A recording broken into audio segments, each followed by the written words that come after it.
All right, I'm gonna drop some beats on you here. You ready, Ethan? Yep. Okay. Which is worse? And I'll use myself as the example. Which is worse? If I knowingly treat you like crap, or I'm treating you like crap and I don't know it? Knowingly. Because I mean, if somebody's treating you like crap and they don't know it, it's a little bit on you to explain, like, hey, don't talk to me that way. Don't do this. Like, to kind of coach them. But if they are doing it on purpose, then they're just a D-bag. Okay. What do you think? You're not tapping something, are you? No? Okay, so yeah, it's just your mic. Sorry. I could be playing the drums here without knowing it. I don't know. That's why I asked.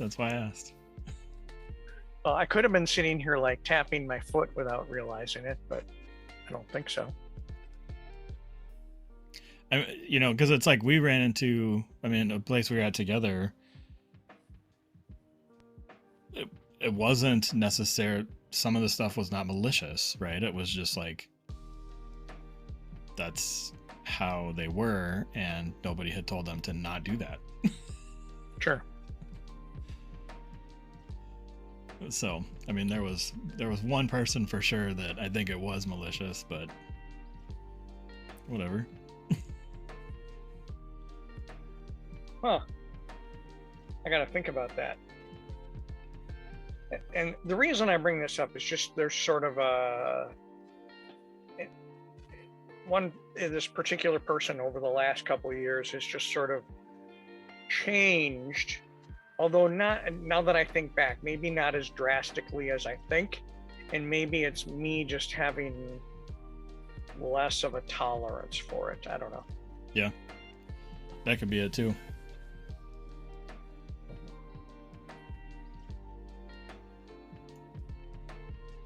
The second one is probably like more likely. I think the person is just completely not aware of it, or who knows. If you get feedback though, and you don't do anything about it and you don't address it, then you're the problem. Like, then that person is 100% the problem. But that's like, I can't. We talked about self-awareness at one point. I can't remember if that was part of a podcast episode or not, but we've talked about that before, self-awareness. So like, it's okay to not necessarily be fully self-aware, but if you get feedback from somebody and you don't do anything with it, then like, that's your fault. You're not actively not trying to be better.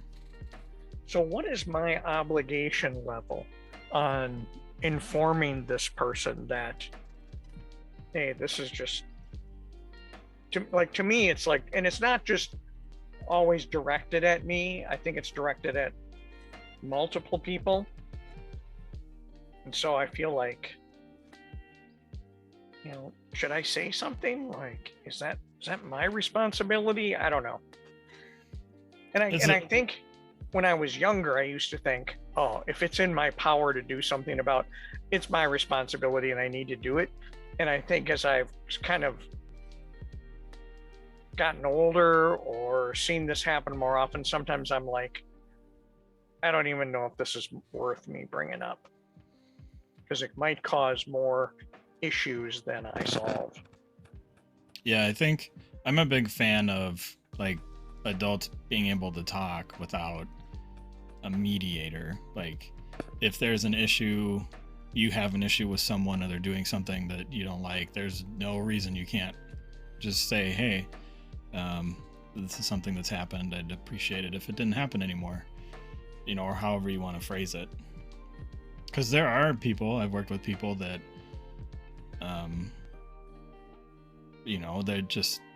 they use all the tools and they don't get it. They don't care. They just can't see anything wrong with anything they do. And so at that point, to me, then it's like, well, okay, so now we just need to get to a point where it's not an issue. Meaning, like, you know, the two of you working together or whatever isn't a problem. Sure. But yeah, I wouldn't say it's your obligation. It's more just like if you want to.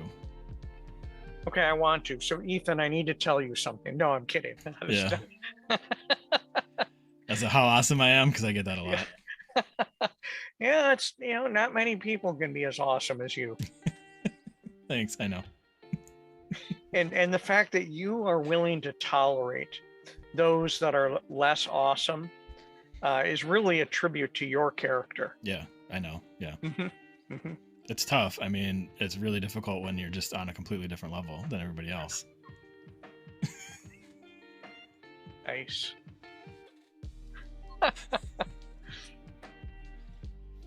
Anyway, that was my big question, which has been on my mind for at least the last 2 to 3 minutes. No, a couple of weeks. It's just been kind of like, interesting. And I still have to debate whether, while I agree with you, I probably need to deal with it, because it probably bothers me more than it bothers this other person. Yep. And the moment I mention it, I can probably,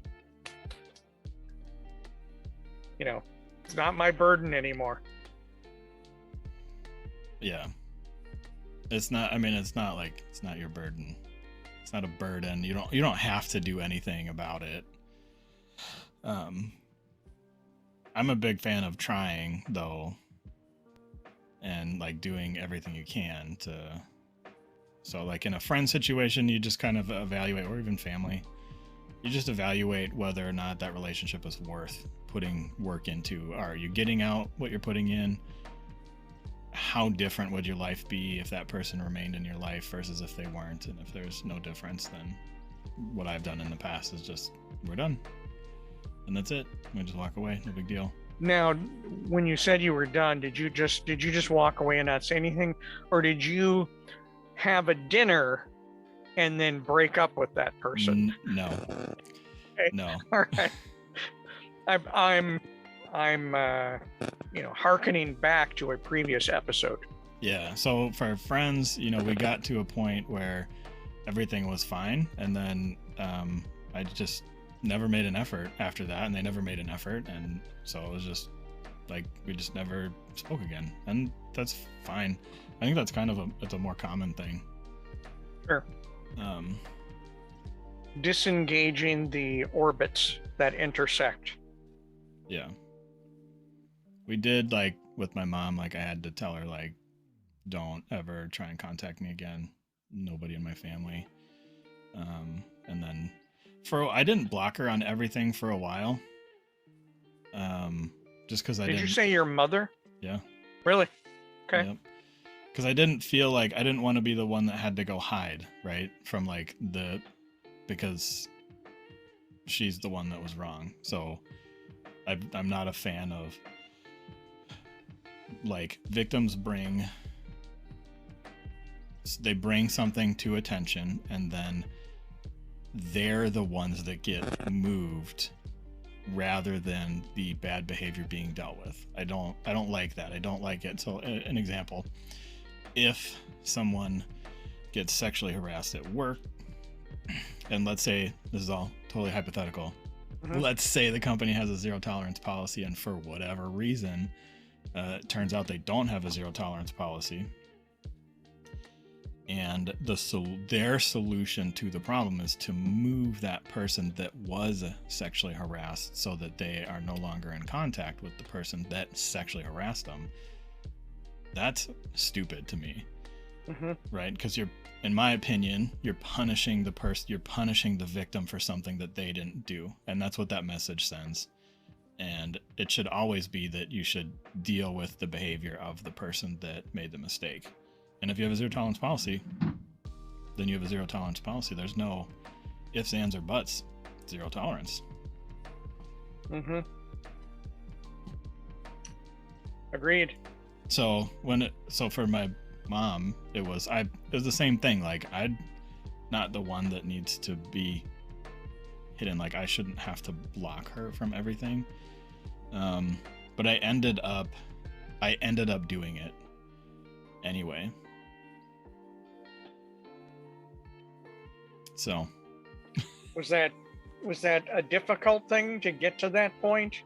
Or is it like, okay, once we've crossed the Rubicon, everything is fine now? Like, you're just in a much better state? Well, so what are you talking about? The actual act of blocking them, or are you talking about the process of figuring out that they needed to no longer be in my life? Sure. Either one.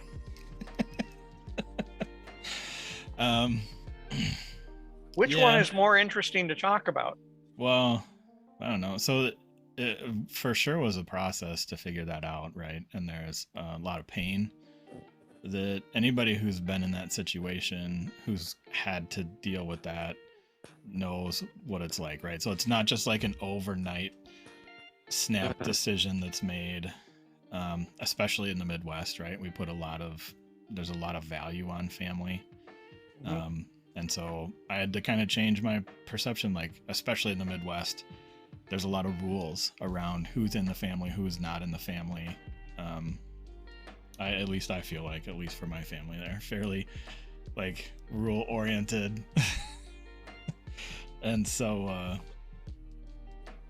yeah, it was just, and then I came to that conclusion, like our lives will not be different with this person in them or out of them. They will be the same, if not better, with them not in them. And so after that, so there's a lot of things that build up to that evaluation, essentially. And then after that, it's like, well, yeah, nope.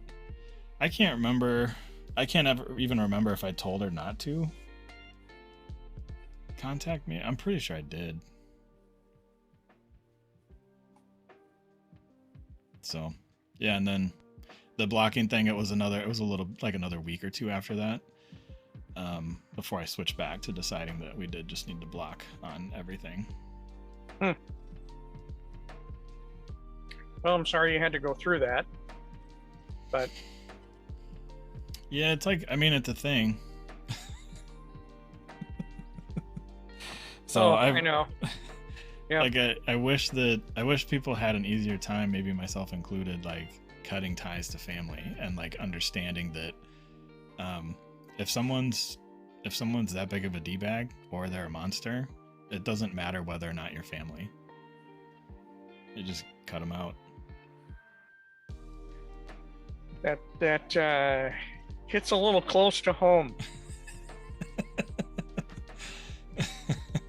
Mm-hmm.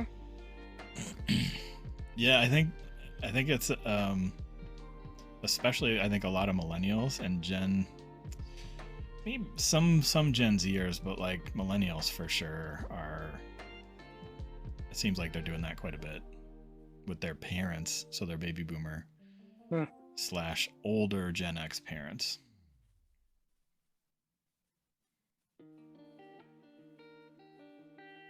Yeah. Heady stuff.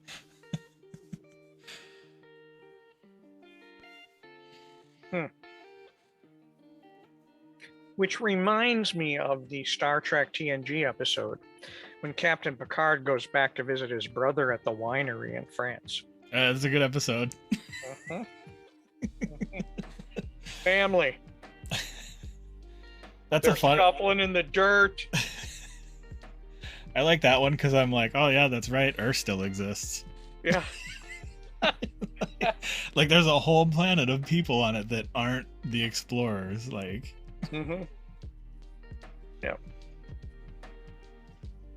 Yeah, it's interesting, that episode, from the lingering, festering resentments or jealousies or whatever that all of a sudden come out, and it's like, oh,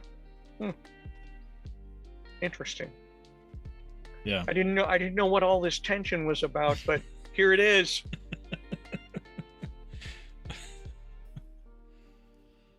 Yeah.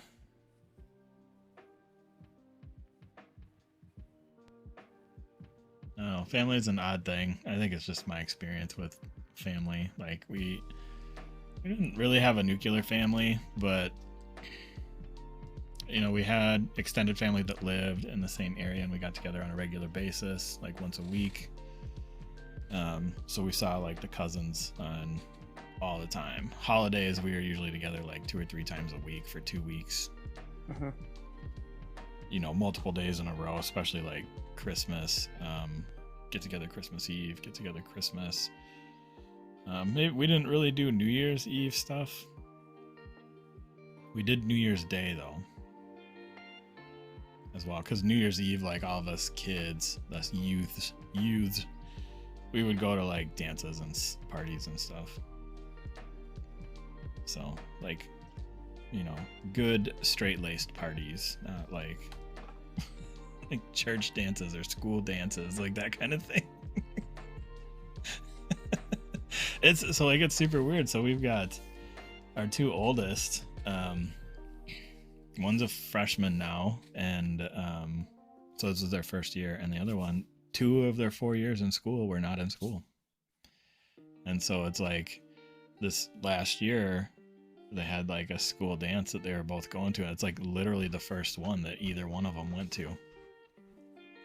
So, wow. Yeah. But I remember like we had them in middle school, 2 or 3 in middle school, and then and then in high school we had at least 4 a year.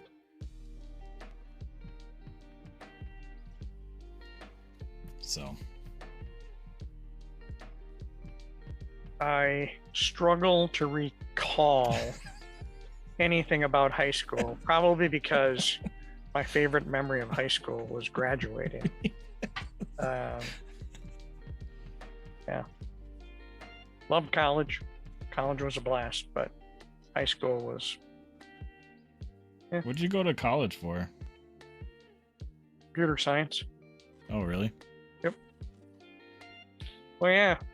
If you got a engagement for COBOL or Fortran or Pascal assembler, basic. So I was just talking to somebody the other day. Well, I told him, I was like, this is somebody we both know that I met with a couple weeks ago, and I was like, it's crazy to me that Python's like coming back, right? So that's my as not a developer perception, like, but having gone to school around the time that Python was like first coming out and big, now to see it almost 20 years later, it being somewhat revived with machine learning, right? It never went away. I don't know. That's just how I feel, because I didn't pay attention to it. But now everything related to machine learning is like, let's use Python for that. And so, but you say, so I told them, I'm like, when I initially went to school for computer science, one of the programming classes that I took was object-oriented Delphi. Okay, yeah. Which is, exactly right, which is like a Pascal based language. Yep. Yeah, I'm pretty sure I had Pascal in there too, because I remember that one. Yeah, and then I told him, I said, I'll know that the world's gone crazy if Cold Fusion ever comes back. There is no way that comes back. I was one of the first places I went to. It was the second place that I went to. They had, I'm pretty sure their whole system was Cold Fusion based. It was either their whole system was, I'm pretty sure it was, because they were wanting to transform it into something else. And they had like one developer that was part-time that wasn't in the same location that knew it. So it was either their main application or it was some other major piece of software that they had. That they're like, yeah, it's Cold Fusion. We just have this one Cold Fusion dev. I'm like, oh my gosh. That's crazy. Yep. I will say, I look back on it now and I'm like, I don't know why I ever went into computer science, because I didn't necessarily find it all that fun. I had more enjoyment out of other classes, philosophy, and had a business ethics class that was awesome. I even remember my instructor. So, but that was fun. Yeah. Yeah, I think because like your time, so even my time, so the messaging I got was from the greatest generation, whoever went to World War II. So that was my grandparents' greatest generation. Because I know there's a silent generation in there, and I think that's the people that were born, like, I can't remember if they went to World War II or not, but so the greatest generation and the baby boomers, like, those are the people that I had growing up, right? So the message that I got, which is the message that they got and saw work for them, was go to college and get a degree and get a job, right? That started to change like really quickly after I graduated. And now I've run it. Most people I know don't use their degree that they like actually have. They went to school, they got a degree, and they don't do anything with it. Well, they're not in that particular field. Like I know a lot of people that actually have like English literature. Sure. I knew this one dude, we called him Porpoise. He was funny. He had a PhD. He couldn't stop talking about how he had a PhD, but it was in music. Working in IT. It's interesting to me the parallels between music and IT, the patterns and stuff like that. It's very interesting. I've always felt like math and music were closely related. Yep. No, I've so, never talked about my PhD. Huh. So anyway, it's in worthless knowledge. Worthless knowledge. It's not an official degree, but I'm pretty sure I could get one. Irrelevant factoids. That was the side thing of which I could, do my dissertation. Well, you can major in Game Boy if you know how to bullshit. Game Boy, did you say? Yeah, that's a movie. I thought it was a device. No, Game Boy is a device, but that line is from a movie. Oh, really? Yeah. Awesome.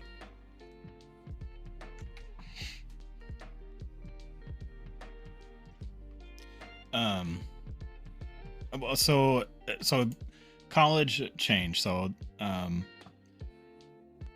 I went back later and got a degree as well, which I use. It was like right on the nose for what I do because I went later. I didn't go like right after high school.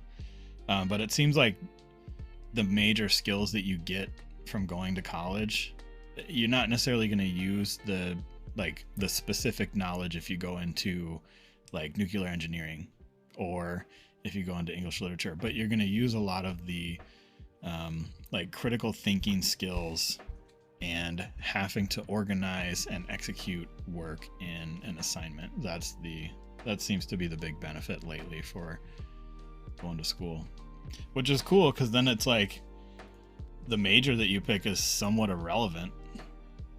Mm-hmm. But like my new thing that I want to do, so organizational behavior is what I like a lot. There's another thing that's very close to that, which is behavioral statistics. That's psychology and mathematics. That's all that is. Sure. So are you a proponent of liberal arts education? Oh yeah, the liberal arts are great, man.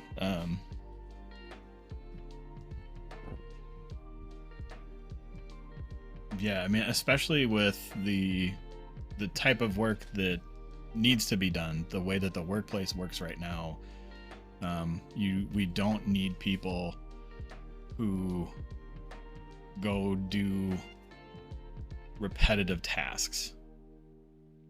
We need people that can think, and the liberal arts is, I think, where you learn how to do that. It's even something as like non-liberal arty as math is still like people struggle with it because they can't think abstractly, and that's what I think the liberal arts help teach people, is how to think abstractly. Mm-hmm. Mm-hmm. Right? Critical thinking is a lot of these other things and specific classes that you can take.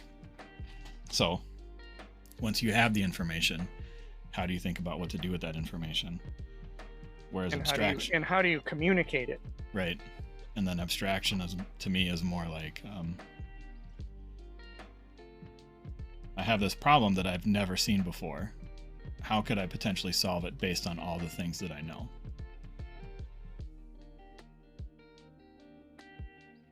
Given the information I have today, Right. here is my best assessment, and Yeah. I hear you clucking, big chicken. To quote one of my favorite poets. Yeah. It's also, I mean, even, like development. To me, a telltale sign that something is creative is if you give 10 people an assignment, and you get 10 answers, 10 different answers, then there's an element of creativity to it. And so we see that in the development world. Sure. My favorite application of that is when one developer is like, hey, I've reimagined how we're going to implement this, and they re-implement it and redo everything, and it's net zero change. It's not worse and not better. It's just the way they wanted it. And that happens very often. It does, yeah, it does. Like this, if I do it this way, it fits my mental model of how this should work. Yeah. I mean, you want to talk about throwaway work, man. That's the worst kind. Mm-hmm. Yeah. So that's kind of, and also delaying going to college, especially if you hate school. Like, if you hate school, don't do more of that right away. Like, take a minute, take a breath. I actually think a lot of people would benefit from go to work for a couple years and then go to college. Yeah, I think so too. And I would say not even necessarily go to college to get a degree. Go to college just to learn and to learn how to learn. And because, let's say somebody goes to college and is one credit shy of a degree. Yep. Are they any less valuable to an organization than someone who has a degree? Nope. Yep. But some organizations that are more fossils, let's say, tend to have those check boxes that are required. Yep. Yeah, and that's, I mean, we're already seeing that shift as well with things like Udemy or the boot camps, all these things. They still like to have certifications tied to it, which is this pragmatic, I checked all the boxes, this says that I know it. That's got to go away soon, because I've met too many people that have checked all the boxes and suck at their job. Yep. Because they just, I remember the whole, in the age of like the Microsoft certifications. Yeah. Oh, I have an MCSE, or I have this, and I haven't heard that one forever. Yep.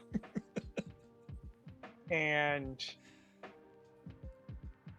it's like, if you were any good, you leverage that to get your initial gig or whatever, and after that, you never brought it up again.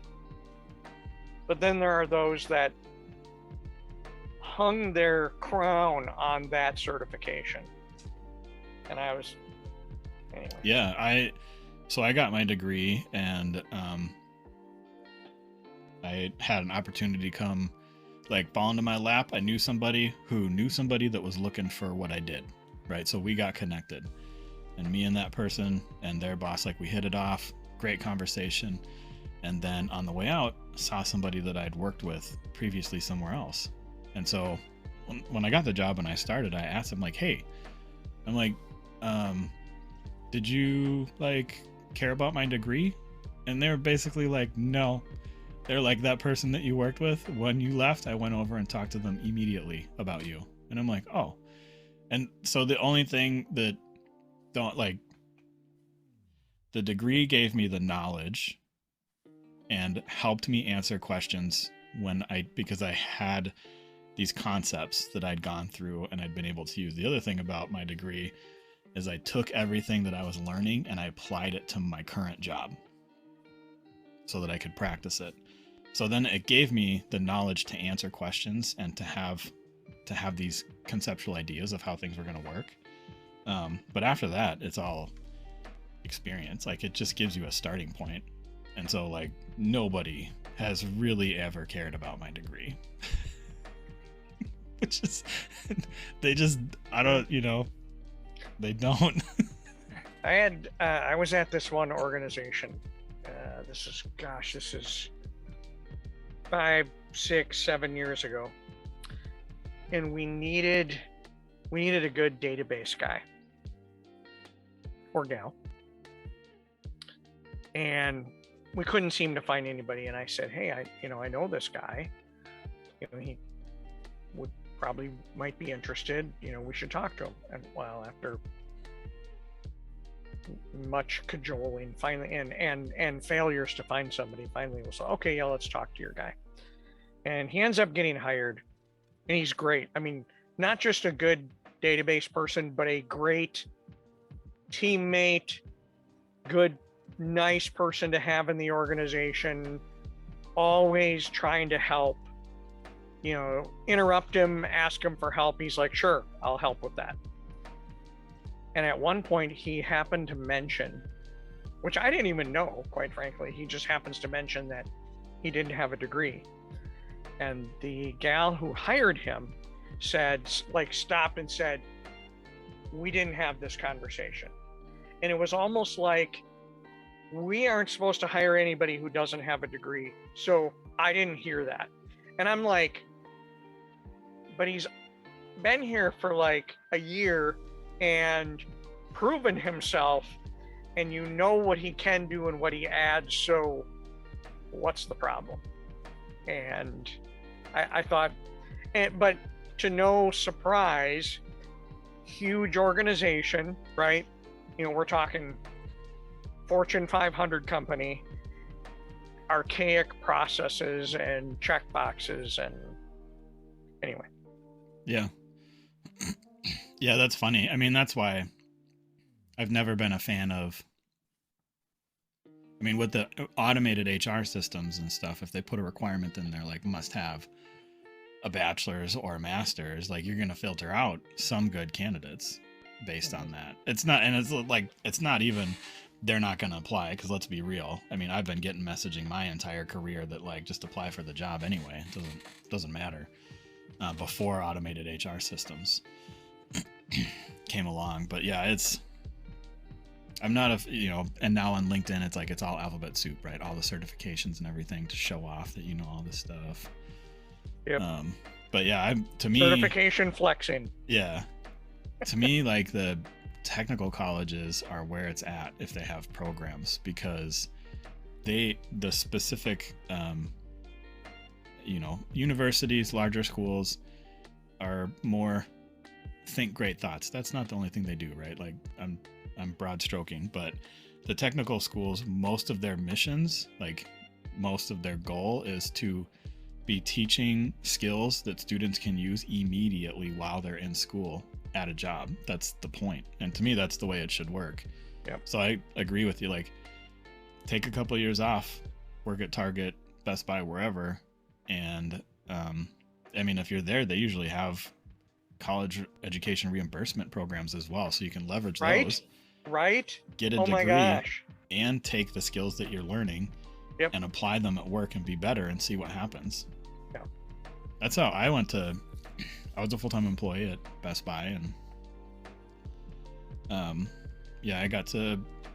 got my schooling reimbursed. It was great. And I used everything that I learned in school while I was there. So, yeah. Yeah. By the way, funny story. The database guy that I was referencing, super awesome guy. Like, one of the nicest guys I've ever met in my life.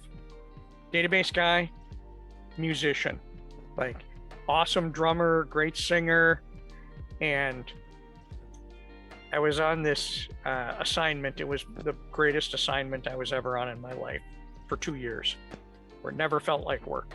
Super fun, great team, delivered left and right. It was awesome. But anyway, somebody comes in one morning. It's like a Friday. Somebody comes in, and a guy sitting next to me comes in, and he's singing Loverboy. Everybody's working for the weekend. And it was kind of funny. And this database guy, Chris is on the other side of the wall, and he stands up, in cubes, right? Stands up, groundhog, stands up, and he says, one of the greatest cowbell intro songs of all time, which is such an obscure statement, and I found it really funny. Okay. And I'm like, and I, of course, bring up the song on YouTube or whatever, and sure enough, it's got a cowbell intro. I was gonna say, is like the only other one's like Barracuda, right? I don't know if Barracuda is one, but there's like Honky Tonk Woman, Down on the Corner by CCR. No, it's Rider. Mississippi Queen. Yeah. That's what I was thinking of. That's what I was thinking of. So anyway, what I did was, after this, I'm like, all right, I am going to research a bunch of cowbell intro songs. And I find a bunch of them, and I get them all queued up for like the next week. We're in a meeting, and we're in this conference room, and we finished the meeting early. And I said, okay, wait a minute, everybody. Chris, I need you to tell me what this is. And like I said, you got to name the artist and the song and tell me. And I had like 10 of them, right? And all I play is the initial cowbell part. And he was 10 for 10. He's like, that is this by this band, this song, whatever. And he had them all. And thereafter, his nickname was Cowbell Rain Man. Oh, that's Chris. Funny. I miss Chris. I haven't seen him for a couple of years. I probably have to reach out to him. Chris, if you're out there listening, probably not. You the man.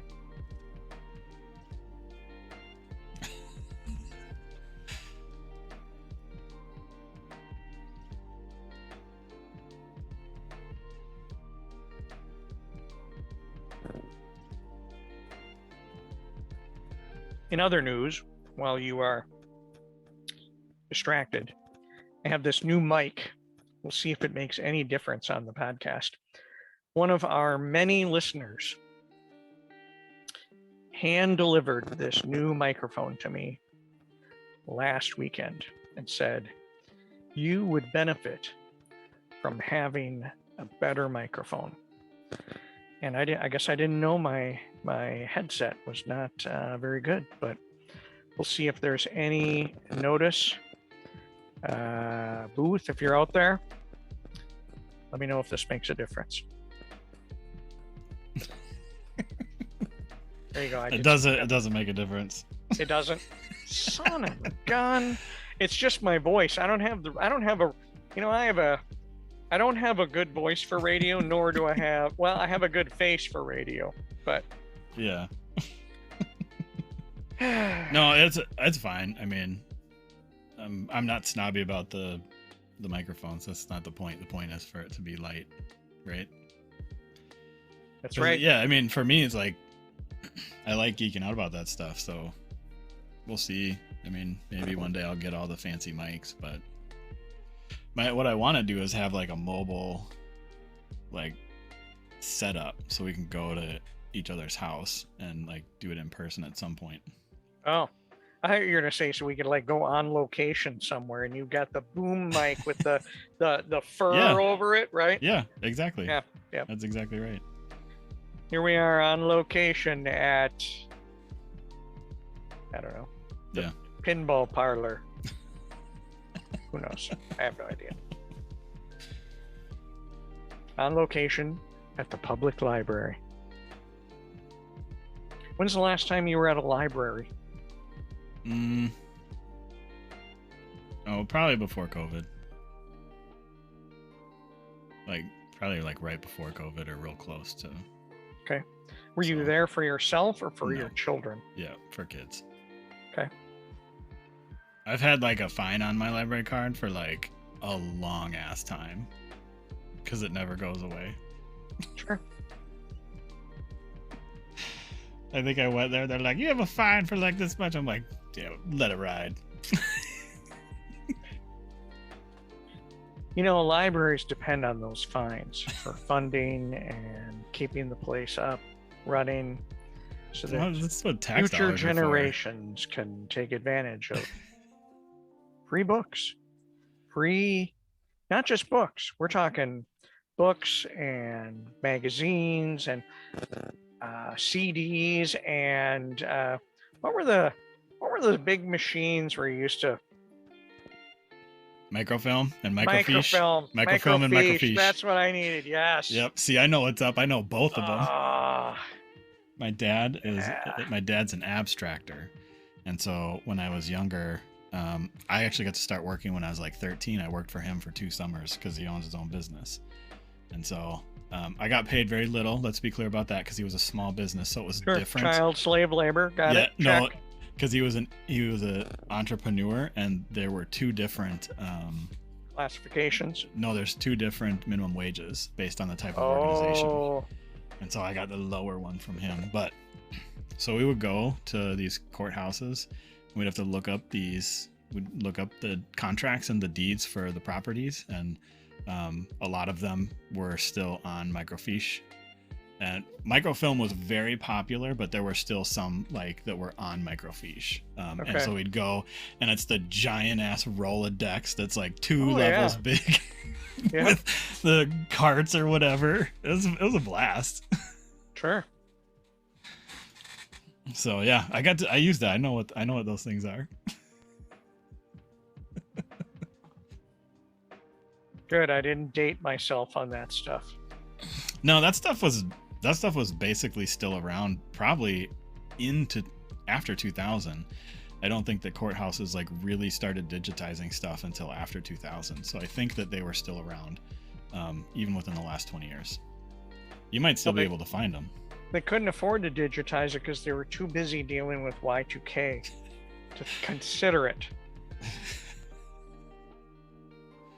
Y2K. Y2K thing was a spectacular time in the tech industry.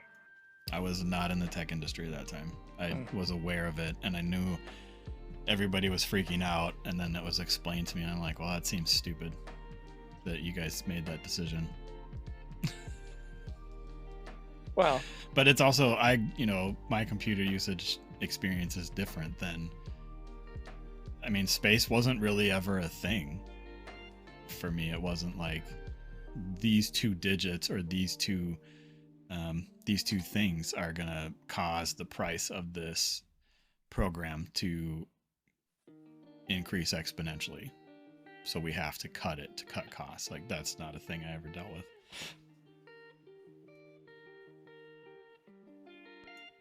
I did, in my courses, I didn't ever use ticker tape. Maybe I did. Maybe one of our professors actually let us do ticker tape. I for sure got to see ticker tape, and then he told us about punch card programs. So that's how old he was back then. so at the college I went to, well-known local university, recently sponsoring an event related to our organization.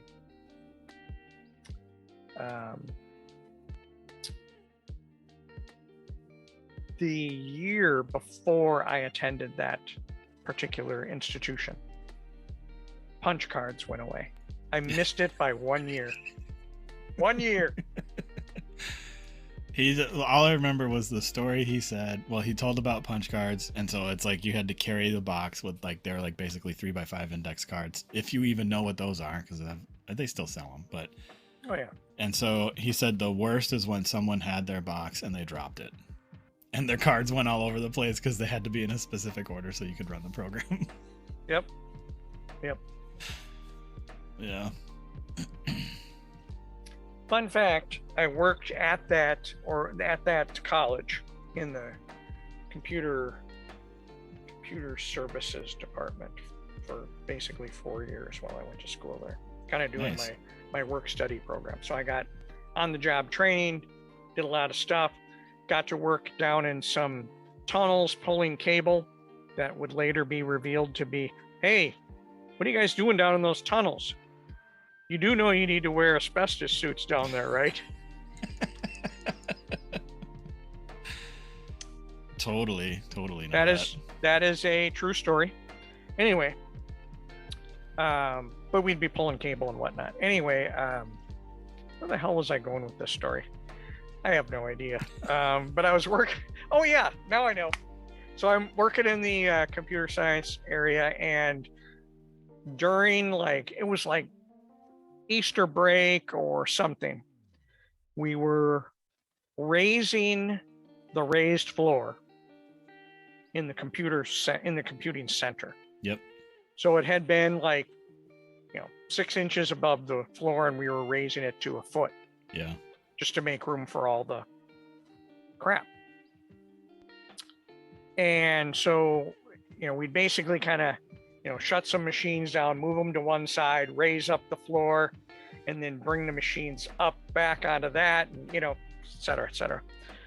Well, during this, of course, it's taken a long time, and we get some food and some drinks, and I happen to foolishly, as a young college student, set my cup of Sprite on top of this one large computer. It was this massive thing that was like the size of 3 filing cabinets that today processes less than our phone, right? Yep.